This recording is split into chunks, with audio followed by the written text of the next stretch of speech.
Over some stuff with everybody. First off, the Ivan Runer book, the main body of the text is done, which is great. It's been working really hard on it. Hopefully going to be, finishing up editing soon. I got to start editing. Got a few additions to make to it. Some really incredible stuff. Just people sending me stuff, helping me with the research. I got a great team of people that I work with in the Lorna Society. They're just fantastic researchers. They come up with ideas, they send them to me, we hash them out, we figure out like what we can use, what we can't, and it really just starts to come together, right? Now, the thing that I want to talk to everybody about today is I want to really go into this idea of interpretations with people, because we get a lot of criticism, and we get some flack from people, and then people think that we're coming at this in the regards that we're telling everybody what to do, right? Or we're telling everybody that our way is the only way, that this is the only way to do something, and whatever you're doing is wrong, and we're here to attack you, right? And a lot of people think that that's like our purpose and our basis for what we're doing. And the thing is about that is that, first off, we believe very strongly that as religious people, you have to make religious assertions. Now, that's not to say that we expect you to follow those assertions. We're simply saying that these are the assertions that we make for our faith and our belief, which is what you should do, And the idea that we're all just going to come in here and enter any conversation with some sort of wishy-washy language where anything goes and it doesn't really matter what I believe or what anybody believes or stuff like that, like that's nothing, it's just nothing. And a lot of people who, and I've talked to people who are of actual native faiths and Hinduism and stuff like that, and they just see that as laughable. They're just like, it's ridiculous that people think like that, right? And so it's okay to make religious assertions. It doesn't mean that you're telling people what to do. It doesn't mean you're telling people that you're attacking them. It's just saying, this is what I believe. Take it or leave it. It is what it is, right? But anyway, the thing about it is that people have accused us of trying to create an interpretation that we feel is the best one. And what we say about that is that what we are creating is not an interpretation. That's not what we are out to do. If you look at our mythic schools of thought videos, right, which we've created, and we're going to eventually put out the last one. We really want to make that one a team effort, which is going to be on our school, like breaking down the Epic School and what it means and how it works and all that stuff, right? And the thing about it is that the reason why we are so assertive about the position of epic mythology and epic lore is that it's not an interpretation. And that's why we do what we do. We're literally trying to get and break this down to the most literal form and then understand how it all pieces together. And so, and I'll give you an example, okay? So our belief is that when the lore says that the gods are gods, the gods are gods. We're not interpreting that. We're not saying it's any different. The sources say that they are gods, and therefore they are gods. So it's not an interpretation. That's what it says. That's what they are. So they are gods, and we accept them as gods, and we don't try to interpret that, anything other than that. But other people come and say, no, they're not gods. They're just symbols, or they're figments of your imagination. They're archetypes. They're weather phenomenon. They're all these different things, and those things are interpretations, right? And we really do, like we try to strip as much interpretation out of what we're doing, and we know that sometimes it's just got to be done. I mean, there are times when just interpretation and bias is going to bleed through, and you can't help that. But you try to do it as much as possible where you don't have to do that, right? But the main thing is that we're looking at is that we don't sit there and try to create this sort of paradigm or this structure around an interpretation.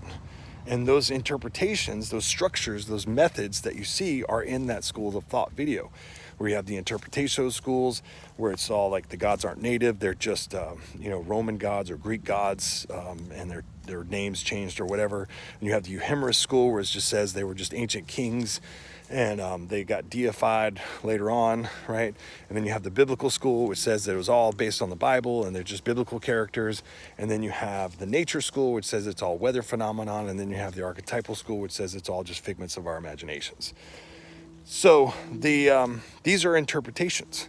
And those are the interpretations that people accept or whatever, but we're not trying to interpret this religion. We're trying to reconstruct it, and that's the difference.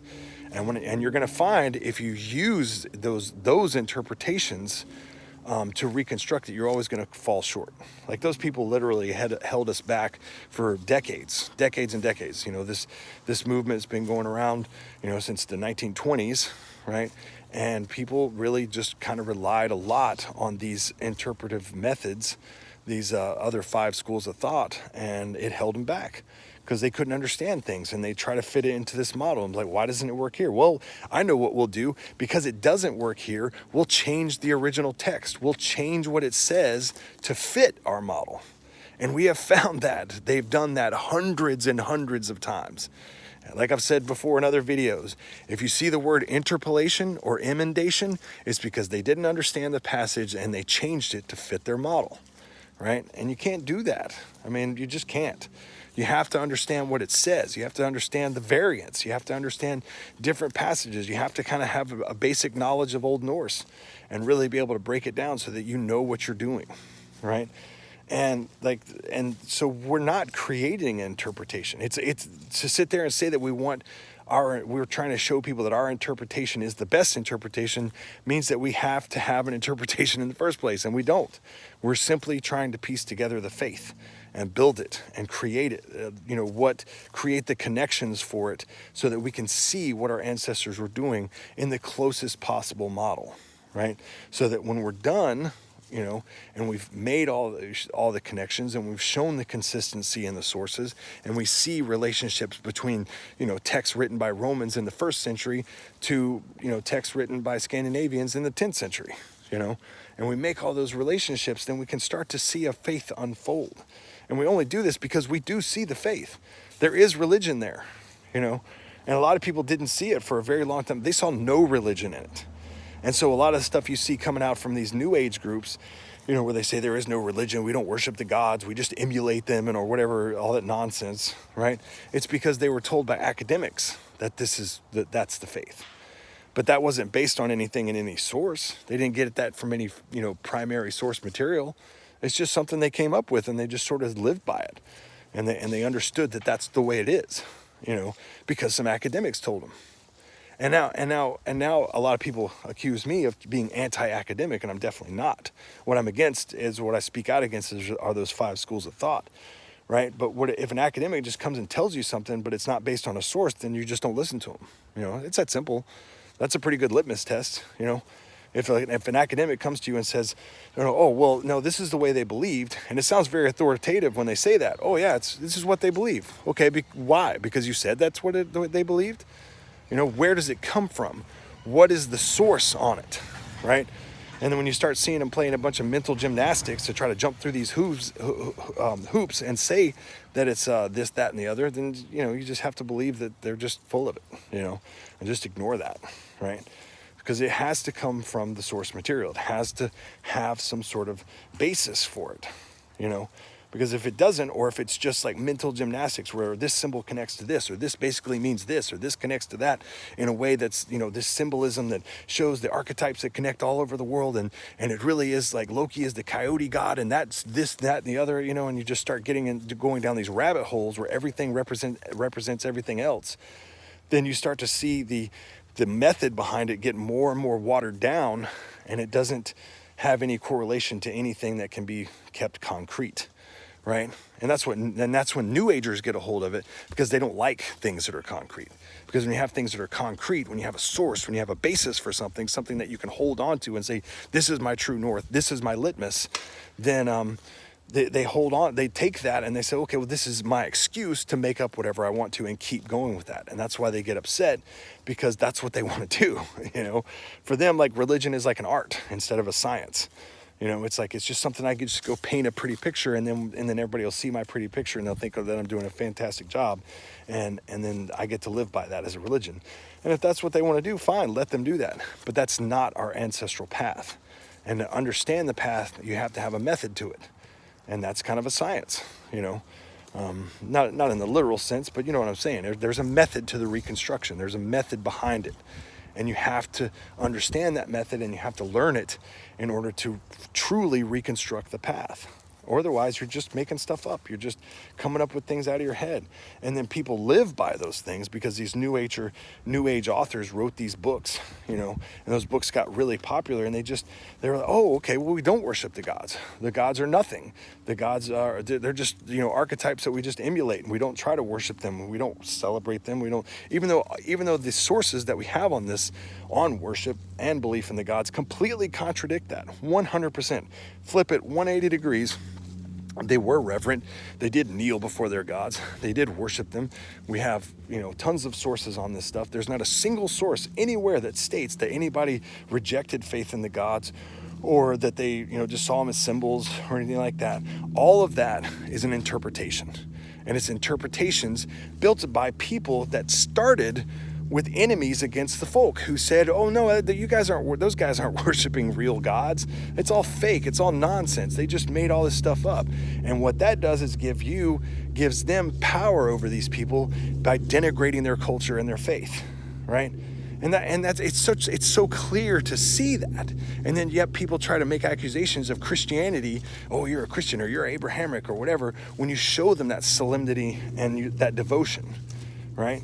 And I mean, doesn't it make more sense to you if you're a thinking, logical person and not some New Age hack, right? If you're thinking, logical person, that if you were trying to conquer a people, would you try to, tell them that there should be devout to their gods, devoted to them, strongly connected to them? Or would you try to tell them that their faith is nothing and it's all a bunch of symbols and made up garbage and that you were just worshiping kings and it's not really anything? Which is it, A or B, right? Now, I don't think that if anybody, not in any propaganda class or any kind of understanding of how advertisement or different things work, that you would ever come to somebody and say, the way that I'm going to destroy your religion is by making you stronger in it, making you more devout to it. Like, nobody ever did that. That doesn't make any sense whatsoever. But if you did want to denigrate a religion and you did want to destroy it, then you would come and tell people that this is all make-believe, it's all fake, it's all not real, it's all a joke, it's ridiculous. And so when you see people doing that and they say, oh, it's not a real religion, there is no worship, they're literally following the propaganda of their enemies, of the people who tried to destroy the religion, by telling them that it wasn't real, by telling them that the gods were fake, that the gods were really Roman gods or ancient kings or biblical characters or, weather phenomenon or archetypes. It's people denigrating your religion. It's saying that it's not real. It's coming after you and saying that what you're doing is a fantasy and you shouldn't do it. What you should do is follow what they're telling you to follow. Which is humanism or Christianity or atheism or scientism or whatever agenda they have that they think that you should follow. That's what they're going to put out there and get you to not believe in what you believe in and not have devotion and not have strength and not have a connection to your gods. I mean, that's very simple. And yet the idea that you're going to, that when we come and tell people, look, this is polytheism and we are devout to the gods and we do want to strengthen people with that devotion and faith, people lose their minds. Why would you do that?